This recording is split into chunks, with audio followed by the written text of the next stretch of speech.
All right, so Beetlejuice. We're diving deep into this one, but get ready, Yeah. because this isn't just a casual rewatch chat. We're going way beyond Deo into some seriously fascinating analysis. I know, right? It's not every day you get some serious academic stuff written about a movie like this. And the best part, it's not just for film buffs. This source is digging into like the big stuff, life, death, the whole shebang, but all with that classic dark Beetlejuice humor woven through. So buckle up. It's amazing how this source unpacks Beetlejuice, right? Yeah. You think it's this wacky ghost story, and then bam, it makes you rethink how we even see death. Totally. I mean, the source even calls it refreshing, which for a movie about the afterlife is, well, kind of wild to think about. But they're right, it's not your typical scary ghost story. What's really interesting is how the source tackles that whole death is scary trope, because in Beetlejuice, it's not this terrifying, unknowable abyss. It's almost, dare I say it, like bureaucratic. You're so right. Like, remember Adam and Barbara? They're ghosts, which is huge EE, but they're way more lost than scared. Right. Fumbling through that afterlife handbook like, wait, what? Mm-hmm. It's actually kind of relatable. We've all been there with taxes assembling furniture. Exactly. And that's the genius of it. Most stories make the afterlife this big, scary unknown, right? Beetlejuice flips the script and it's like, what if it was just a wacky DMV? I mean, has death ever even been presented to you like that before? What do you think it says about the movie's message? It's definitely a different take.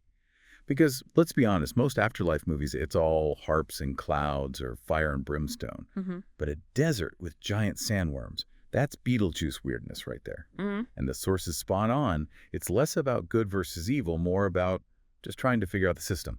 Kind of like life itself when you think about it. And here's where it gets really interesting. The source points out that this flips the whole living versus dead dynamic we usually see. Suddenly, it's the living who are the intruders, right? Yeah. The ones disrupting things. Which brings us to the Dietz family. In any other movie, they'd be the ones we're rooting for. But here, they bulldoze into Adam and Barbara's home, totally missing its charm, its history. The source nailed it. They said the Dietzes represent this uneasiness, this sense of displacement that usually belongs to the ghosts, not the living. Have you ever felt that way? Like you were the out-of-place one, even in a familiar setting? It's such a brilliant inversion, and it makes you think maybe they're the real monsters in a way. Whoa, hold on. That is a great point. I can't believe I never even thought about it like that. But before we go too deep down that rabbit hole, we have to talk about Lydia, because she's the only one who gets it, right? Absolutely. She's drawn to the strange, the macabre, and the source does a great job of highlighting how her gothic style, her fascination with death, it all makes her this bridge between the worlds of the living and the dead. Plus, she's a teenager, and we all know how it feels to be misunderstood, to not quite fit in. But for Lydia, she finds solace in the most unexpected place with a couple of ghosts. Is that like the movie is saying, hey, maybe the things that make us different are what make us special too? What do you think about that? Okay, but back to the Dietzes being the monsters. I mean, how often do you see the living being the ones sucking the life out of place, right? And the source picks up on this incredible visual contrast Burton sets up, right? Oh, yeah. You've got Lydia's room, all dark and gloomy, but bursting with creativity. And then there's the rest of the house, especially after Delia gets her hands on it. It's like a furniture catalog exploded, all sterile and cold. It's true. It's like the movie's asking, what does it really mean to be alive? Adam and Barbara, even in death, they're clinging to love, memories, the heart of their home. And the Beetlejuices, so busy being superficial, they're practically ghosts themselves. That's a really powerful way to put it. And speaking of powerful, we can't forget Beetlejuice himself is barely even in this movie. I know, right? It's wild. It's so true. Like, the source even says he's this chaotic ball of energy, pops in, shakes things up, vanishes in a puff of smoke, and yet he's the one we remember most. Oh, absolutely. And there's a reason for that, right? Yeah. He embodies everything unpredictable, uncontrollable. Those moments in life where you just got to throw your hands up and go, Beetlejuice, Beetlejuice, Beetlejuice. You know what else is unpredictable? The afterlife waiting room. I mean, forget harps and clouds. It is a bureaucratic nightmare. This endless line, these bored caseworkers, it's hilarious and terrifying at the same time. Have you ever had that waiting in line experience that just felt like an eternity? Because that's it, but, afterlife themed. And get this. The source points out that even the visuals in that waiting room, like, they're packed with symbolism. Remember those giant sandworms? How could I forget? They're not just there to be weird, though. They definitely are that, too. The source connects them to Saturn. Cronus in the Greek myths, right? The god of time. Whoa, seriously, I never caught that. All these years I just thought they were cool-looking sandworms. but like devoured by time. Yeah. It's deep, man, deep.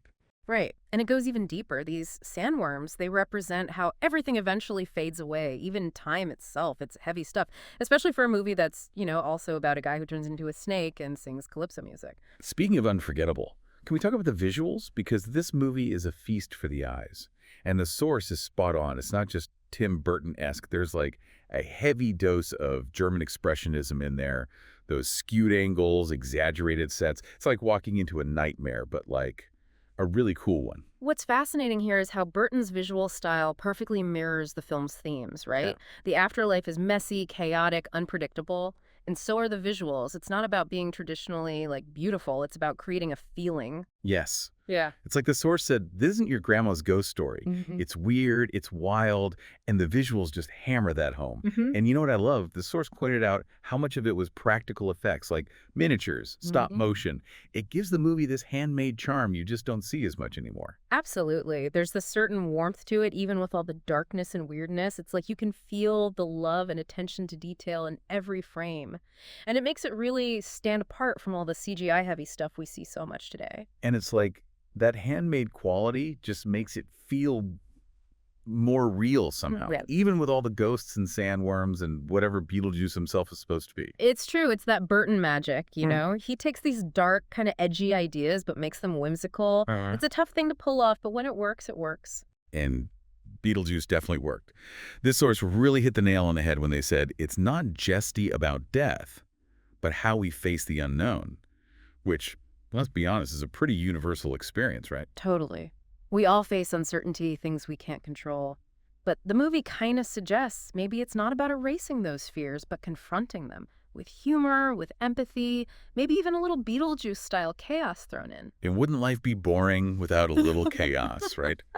Speaking of, we covered a lot of ground here. Death, bureaucracy, giant sandworms, German expressionism. But that's the beauty of a deep dive like this, right? We take these ideas, these different perspectives, and suddenly we're seeing a movie we thought we knew in a whole new light. Exactly. And this source, they left us with this thought-provoking question. What if how we face the unknown matters more than what it IRS? So after all this, how do you see Beetlejuice now? Has this deep dive changed how you think about the movie? Or even, I don't know, about death itself? Think about it. It's definitely something to ponder. And hey, maybe next time you watch Beetlejuice, you'll see those sandworms and think about the god of time. Or maybe, you just want to do the Beetlejuice graveyard bands. Either way. Either way. It's a movie that stays with you long after the credits roll. And that's the mark of something special. So until next time, keep exploring, keep questioning, and remember, when it comes to life's mysteries, it's always showtime.